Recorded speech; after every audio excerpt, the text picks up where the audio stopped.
안녕하세요. 그냥 숭입니다. 오늘은 베트남의 두뇌에 대해서 이야기하려고 합니다.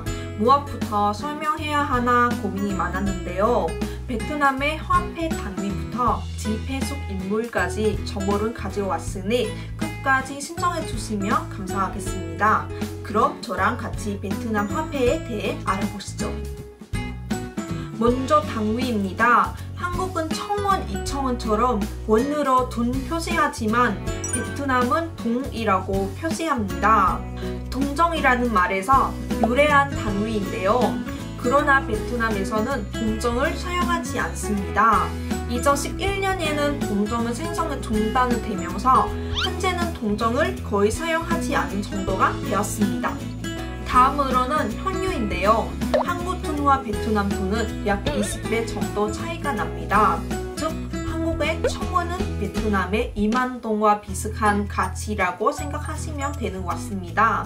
돈의 단위가 크기 때문에 편하게 표현하기 위해서 돈 단위를 부른데 만동을 무으로 부를 때도 있습니다. 그것 때문에 외국인들은 오해를 해서 10달러를 지불하는 경우가 있으니 주의하시면 되는 것 같습니다. 이번에 베트남 돈 정도에 대해 알아보겠습니다. 베트남은 지폐를 사용하는데요. 1000동, 2000동, 5000동부터 시작해서 만동, 2만동, 5만동, 10만동, 20만동, 50만동 등의 지폐가 있습니다. 베트남에서는 동정을 거의 사용하지 않았기 때문에 사라졌는데요. 2003년부터 국민들의 성향에 맞춰서 잘 찢어지지 않는 좋은 종이로 화폐를 바꿨습니다. 다음으로는 화폐의 사용법인데요. 베트남의 돈은 숫자 단위가 크기 때문에 높은 가지의 지폐 한 장만 들고 다니면 되겠지라고 생각은 안 하시면 더 좋은 것 같습니다. 한국에서 5만 원 하나를 가지고 밖에 나가면 어느 가게를 가도 받아주지만 베트남은 큰 단위의 돈을 장돈 때문에 받지 않은 가게도 있기 때문입니다. 대형 체인점 같은 곳에서는 잘 받아주지만 작은 가게 같은 경우 장동이 부족하기 때문에 결제를 거부하는 일이 생길 수 있습니다. 될 수 있으면 장동에 많이 가지고 다니게 더 좋은 것 같습니다. 마지막으로 화폐 속 인물입니다. 베트남은 모두 화폐에서 호치민이 들어가 있습니다. 직명에 있는 그림만 지폐마다 다르는데요. 제일 가지가 낮은 지폐인 청동은 직명의 거길이를 이용해 나무를 운박하는 모습 들어가 있습니다. 베트남 중부 지방에 거길이가 많기 때문입니다. 이청동 차리 지폐의 뒷면입니다. 옷을 만드는 공장에서 일을 하는 여자들의 모습인데요. 여성 노동자의 모습은 널 만큼 여성들의 노동과 인권, 지위를 존중하기 때문입니다. 베트남에 성장할 수 있었던 이유가 여성들의 많이 노력이 있었기 때문입니다. 이제 오정동 지폐의 뒷면입니다. 농라성에 있는 지안 호수의 수력 발전소인데요. 과거 수령의 기술과 돈으로 설치한 이 발전소는 댐의 압력으로 전기를 생성합니다.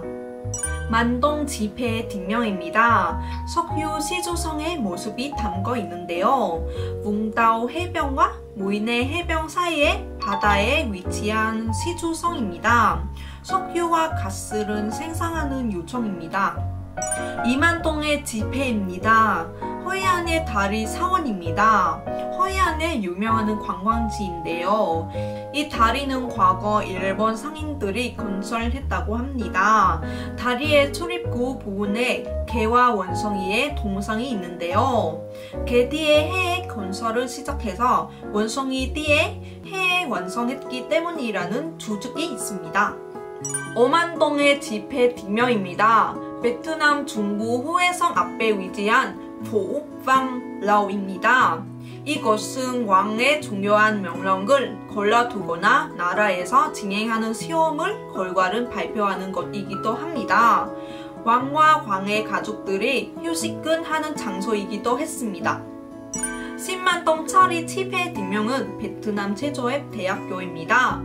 공자를 모시는 사당으로 유명한데요. 하노이의 유명한 관광지이기도 합니다. 이 신만동 뒷명에 세계적으로 아름답고 유명한 관광지가 있습니다. 하롱베이라는 곳인데요. 베트남을 잘 아는 한국분들은 한 번쯤 들어봤을 거라고 생각합니다. 이름은 유래는 한자 그대로인데요. 하는 내려온다.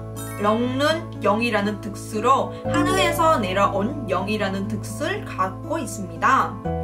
하롱베이에 대한 정설도 잠깐 소개를 해드리자면 중국이 베트남을 침략하자 중국을 막기 위해 하늘에서 영들이 내려와 부석과 구슬을 뱉었는데요.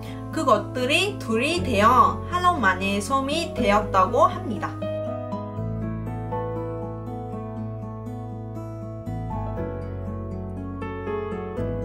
마지막으로 어신만동입니다. 어신만동의 뒷면에는 집의 그림이 들어가 있는데요. 이 집은 베트남의 아버지라 부르는 호치민이 태어난 집인데요. 베트남의 영웅이라고 부르는 호치민의 생가를 직접 보려면 나중에 김링 빌리지라는 곳은 방문하시면 됩니다. 그럼 지금까지 베트남 화폐에 대해 소개했는데요. 혹시 이 영상을 보시면 궁금한 점이 생기거나 다른 정보가 있으시다면 댓글로 알아주시면 감사하겠습니다. 그럼 구독과 좋아요 부탁드리겠습니다. 저는 다음 영상으로 다시 돌아오겠습니다. 안녕!